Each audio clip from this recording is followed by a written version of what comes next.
नमस्कार, मी लतीफ मुबारक पठाण, मुक्काम पोस्ट शेटपळ हवेली, तालुका इंदापूर, जिल्हा पुणे येथून आहे. मी सध्या माझा व्यवसाय दूध डेअरी आहे आणि आमचा आता तुम्ही बघताय आमचा हा गोठा आहे.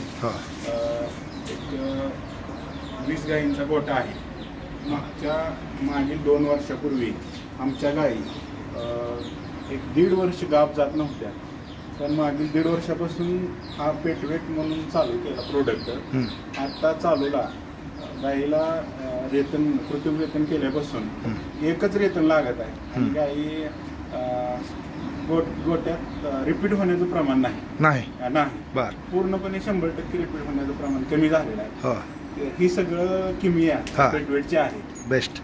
साहेब, तुम्ही किती वर्षापासून वापरताय? मी सध्या 2 वर्ष झालं वापरतो. 2 वर्ष वापरताय. तुम्ही स्वतः डॉक्टर आहात? मी स्वतः 2000 सालापासून झाले. मी LSS आहे. अरे वा.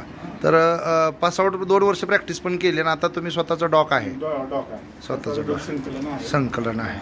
बरं, किती 20 गाईचा गोठा आहे ना? 20 गाईचा गोठा. साहेब, गाईच्या चमकमध्ये, गाईच्या दुधामध्ये काय वाढ दिसली का तुम्हाला? गाईच्या दुधामध्ये ज्यावेळेस चालू नव्हतं त्यावेळेस गाईंचं सरासरी ॲव्हरेज 14-15 लिटर होतं. तेव्हापासून आपण हे चालू केलं, गाईंचं सरासरी ॲव्हरेज 20 ते 22 लिटर आहे. म्हणजे दुधामध्ये वाढ दिसली? दुधामध्ये वाढ दिसली. आणि फॅट क्वालिटीमध्ये काय साहेब फरक पडला? फॅटमध्ये चांगला फरक पडला. 2.8-2.8 फरक पडला. म्हणजे फॅटमध्ये फरक पडला, दुधामध्ये फरक पडला. आणि दुसरं सांगायचं म्हणजे आमचं त्याच्यावेळेस आम्ही पेट्रोल वापरत नव्हतो त्यावेळेस 1 वर्ष आमच्यात पूर्ण गाईला मास्टायटिस झालं.